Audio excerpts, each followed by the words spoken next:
Madam, कल Pahalgam attack को 1 साल पूरे होने वाले हैं। उस दौरान क्या आपने महसूस किया है? जैसा आपका वक्त गुजरा है, तो क्या आपको लगता है?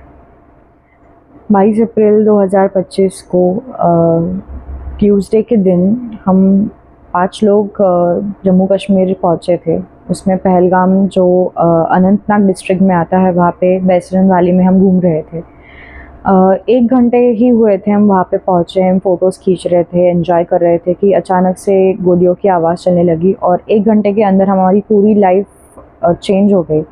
मेरे पापा और मेरे साथ जो फैमिली थी गनबोटे, उन वो जो गनबोटे अंकल है, उन दोनों को टेररिस्ट ने हिंदू मुसलमान सवाल करके मार दिया जब उन्होंने बोला कि वो हिंदू है। इस घटना को 1 साल हुआ है, पर आज भी हम तीनों भी, मैं, माँ, मेरी मम्मी और गनबोटे आंटी, हम तीनों को ऐसा लगता है कि हम बैसरन की घाटी में बैठे हैं और हम वो देख रहे हैं कि वो टेररिस्ट हमारे पास आ रहा है और हमारे सामने आके वो हमारे लोगों को पूछ के गोली मार रहा है।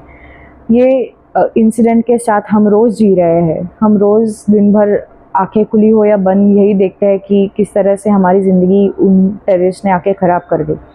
इस 1 साल में कई सारी चीज़ें हुई। गवर्नमेंट की तरफ से मुझे गवर्नमेंट जॉब प्रॉमिस किया गया था। जो गवर्नमेंट जॉब मिलने के लिए भी मुझे और मेरी मम्मी को बहुत ज़्यादा स्ट्रगल करना पड़ा। 11.5 महीने के बाद, 22 अप्रैल के बाद 11.5 महीने के बाद मुझे गवर्नमेंट जॉब मिला पीएमसी में एज क्लास 2 एडमिनिस्ट्रेटिव ऑफिसर।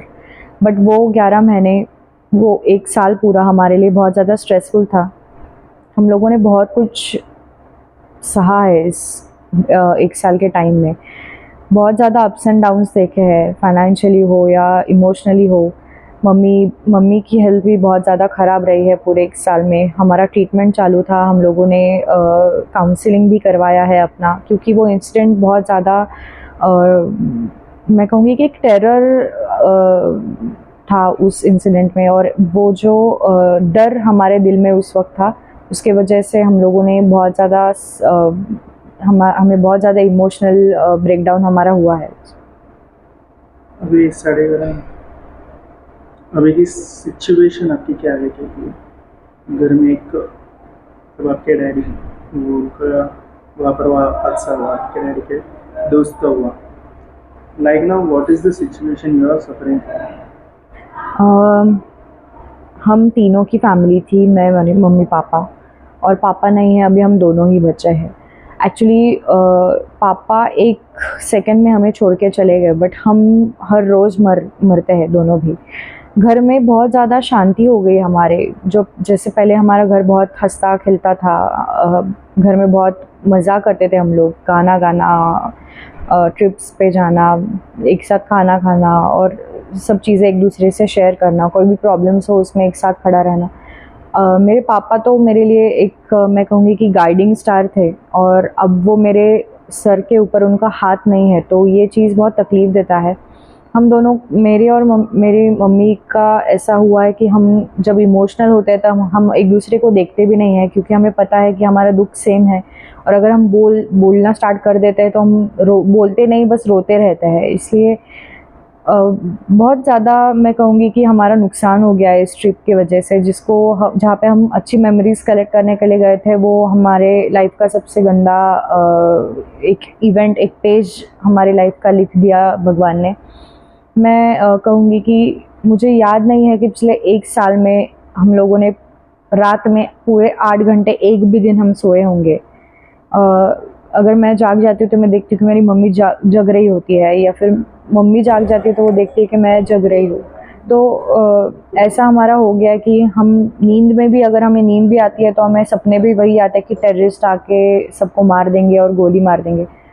कुछ महीने तक, मतलब ये इवेंट इंसिडेंट के बाद कुछ महीने तक हमें बहुत डर लगता था, बट अभी उस चीज़ को अगर याद करते हैं तो बहुत ज़्यादा गुस्सा आता है, बहुत ज़्यादा दर्द होता है कि अगर हम नहीं गए होते वहाँ पे या फिर लोकल्स उन लोगों को मदद नहीं करते तो वो लोग अंदर नहीं आते और लोगों को नहीं मारते, या फिर हमारा इंटेलिजेंस फेलियर नहीं होता, या फिर गवर्नमेंट सिक्योरिटी फोर्सेस वहाँ पे रखना नहीं कम करते, तो शायद हमारे लोग बच जाते। पर अभी जो हुआ है उसको हम बदल नहीं सकते। ऑल्दो ऑपरेशन सिंदूर, ऑपरेशन महादेव हम फैमिलीज के लिए थोड़ा सा रिलीफ था, 26 लोगों के लिए रिलीफ था कि एक प्रकार की श्रद्धांजलि थी गवर्नमेंट की तरफ से। ऑपरेशन सिंदूर में उन्होंने वो जगहों को नष्ट किया जहाँ पे ये टेररिस्ट पैदा होते हैं, जहाँ पे उनको सिखाया जाता है, ट्रेनिंग दिया जाता है। और ऑपरेशन महादेव में उन 3 टेररिस्ट को हमारे इंडियन आर्मी ने ख़त्म कर दिया जिन टेररिस्ट ने हमारे लोगों को मारा था। इस चीज़ के लिए मैं कहूँगी कि हमें थोड़ा रिलीफ है, बट मुझे नहीं लगता कि ये पूरा न्याय है।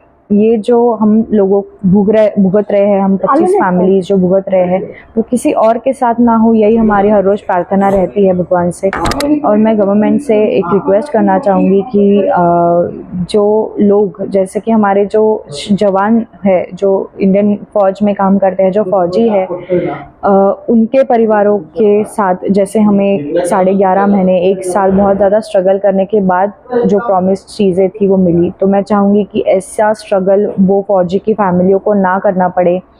उनका सबसे ज़्यादा प्रायोरिटी पर गवर्नमेंट को ख्याल रखना चाहिए, क्योंकि वो अपनी जान की परवाह किए बिना सरहद पे खड़े रह के, बॉर्डर पे खड़े रह के हम हिंदुस्तानियों की, हम देशवासियों की रक्षा करते हैं। तो उनके परिवारों की रक्षा करना, उनका ख्याल रखना, ये हमारा काम है, हम सबका काम है। और मैं उन सब लोगों से एक रिक्वेस्ट करना चाहती हूँ कि मैंने ये 1 साल में कई सारी कहानियाँ सुनी, जिसमें मैंने सुना कि हमारे लोग ही है जो इन लोगों की मदद करते हैं, जिनकी वजह से ये हमारे देश के अंदर आते हैं, घुसते हैं और हमारे लोगों को पूछ के मारते हैं, या फिर बिना पूछे गोली चलाते हैं और ख़त्म कर देते हैं। तो मैं उन सब से रिक्वेस्ट करूँगी कि हमारी देश की रक्षा करना सिर्फ हमारे आर्मी का या हमारे इंटेलिजेंस का या ऐसे ऑफिसर्स का काम नहीं है जो बिना यूनिफॉर्म के घूमते हैं, या हम सबका भी, सिविलियंस का भी काम है, हम देशवासियों का भी काम है कि हम ऐसे चीज़ों को किसी भी तरह का प्रोत्साहन ना दें, किसी भी तरह की हेल्प इन लोगों को ना करें, और हमारे लोगों की रक्षा के लिए, सुरक्षा के लिए हमारी गवर्नमेंट के साथ, हमारे डिफेंस के साथ, फोर्सेस के साथ खड़े रहें।